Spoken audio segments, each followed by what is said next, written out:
ये है श्रीलंका, 2.2 करोड़ की आबादी वाला एक छोटा सा देश जो कभी दुनिया की एक पॉपुलर हॉलिडे डेस्टिनेशन हुआ करता था और जहां हर साल लाखों की तादाद में लोग छुट्टियां बिताने आते थे। लेकिन आज इस देश का हाल ऐसा है कि विदेशी पर्यटकों का आना तो दूर, यहाँ के खुद के लोग अपने देश को छोड़कर भाग रहे हैं। घर और दफ्तरों में बिजली नहीं है, काम धंधे ठप हो चुके हैं, पार्लियामेंट में सरकार गिर चुकी है, लोग राष्ट्रपति के घर के बाहर धरना दे रहे हैं। लेकिन दोस्तों, ये सब कैसे हुआ, जानेंगे यही सब आज की इस वीडियो में।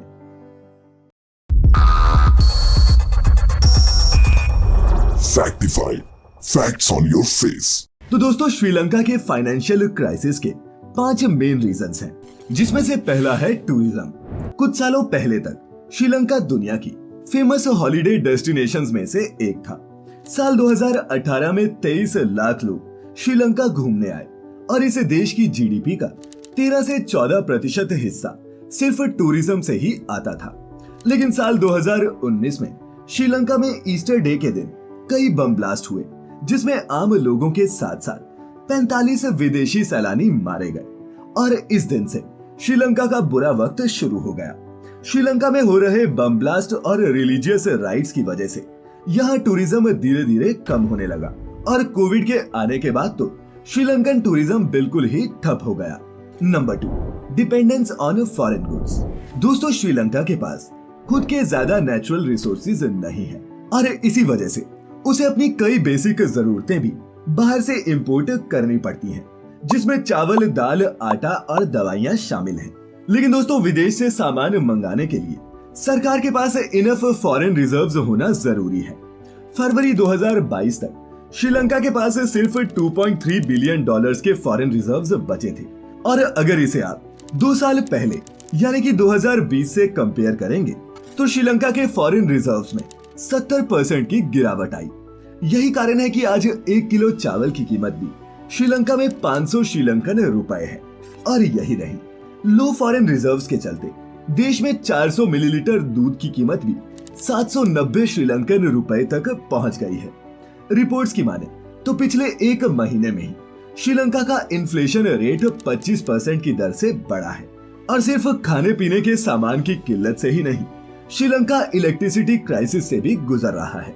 सरकार के पास अब तेल खरीदने के लिए फॉरेन रिजर्व्स नहीं बचे हैं, जिस वजह से यहाँ दिन में 13 से 14 घंटे बिजली ही गुल रहती है और बिजली कम से कम इस्तेमाल हो, इसके लिए यहाँ की सरकार ने स्ट्रीट लाइट्स तक की बिजली काट दी है। Number 3, organic farming. वैसे तो ऑर्गेनिक फार्मिंग सेहत के लिए अच्छी होती है, लेकिन श्रीलंका के लिए ऑर्गेनिक फार्मिंग ही उसकी बर्बादी का कारण बन गई। 2021 में श्रीलंका की सरकार ने रातों रात देश भर में फर्टिलाइजर्स और पेस्टिसाइड्स को पूरी तरह से बैन कर दिया और कहा कि अब देश में सिर्फ ऑर्गेनिक फार्मिंग होगी।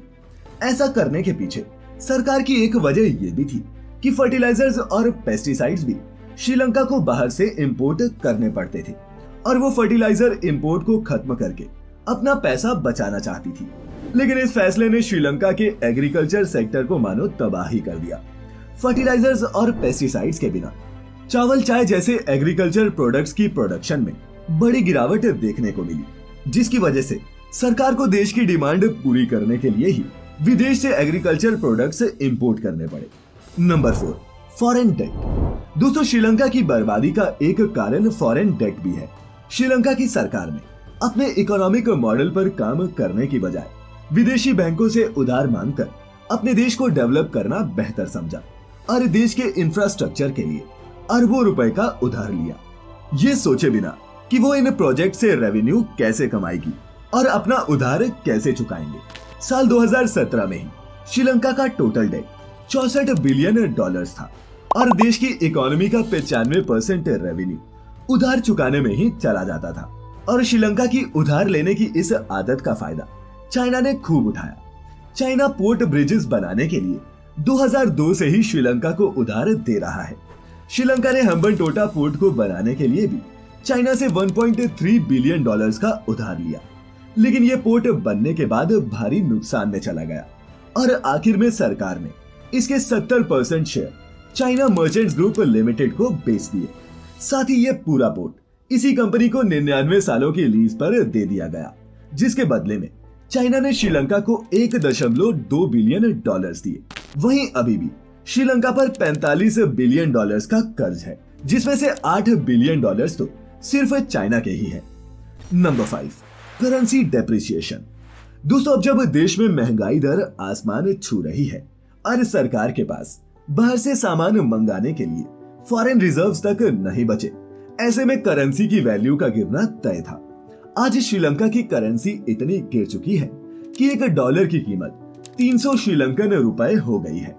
हाल ऐसा हो चुका है कि यहाँ के लोग देश छोड़कर दूसरे देशों में रेफ्यूजीज बन रहे हैं। अब तक श्रीलंकन रेफ्यूजीज के 2 ग्रुप इंडिया के तमिलनाडु आ चुके हैं और अगर रिपोर्ट्स की माने तो आने वाले हफ्तों में कई हजार और श्रीलंकन रेफ्यूजीज भी भारत आ सकते हैं। वहीं इस मुश्किल की घड़ी में भारत श्रीलंका को सपोर्ट कर रहा है। हाल ही में भारत ने 40,000 टन डीजल श्रीलंका को भेजा ताकि वहां फ्यूल क्राइसिस को खत्म करने में मदद की जा सके। यही नहीं, भारत सरकार ने हाल ही में $1 बिलियन श्रीलंका को उधार दिए और इससे पहले भी हम $500 मिलियन की मदद कर चुके हैं। लेकिन सिर्फ दूसरे देशों से उधार लेकर श्रीलंका अपनी अर्थव्यवस्था नहीं उठा सकता। अगर श्रीलंका को इस क्राइसिस से बाहर निकलना है तो पहले उसे अपने गोल्ड रिजर्व्स का इस्तेमाल करना होगा। इकोनॉमी नेक्स्ट की एक रिपोर्ट के मुताबिक श्रीलंका के सेंट्रल बैंक के पास 2021 की शुरुआत में 6.69 टन सोने का भंडार था, जिसमें से लगभग 3.6 टन ऑलरेडी श्रीलंका ने बेच भी दिए हैं और अब उनके पास लगभग 3 टन सोना बचा है। वहीं अब श्रीलंका को विदेशों से इन्वेस्टमेंट लाने पर भी फोकस करना होगा और अपने टूरिज्म सेक्टर को फिर से खड़ा करना होगा, जिसके लिए जरूरी है कि इस छोटे से आइलैंड देश पर शांति बनी रहे। लेकिन दोस्तों, ये तब तक पॉसिबल नहीं है जब तक श्रीलंका को एक अच्छी सरकार नहीं मिल जाती।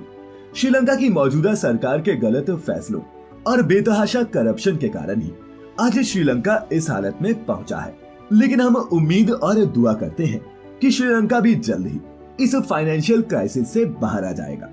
खैर, आज की ये वीडियो पसंद आई हो तो इसे लाइक और शेयर जरूर करें।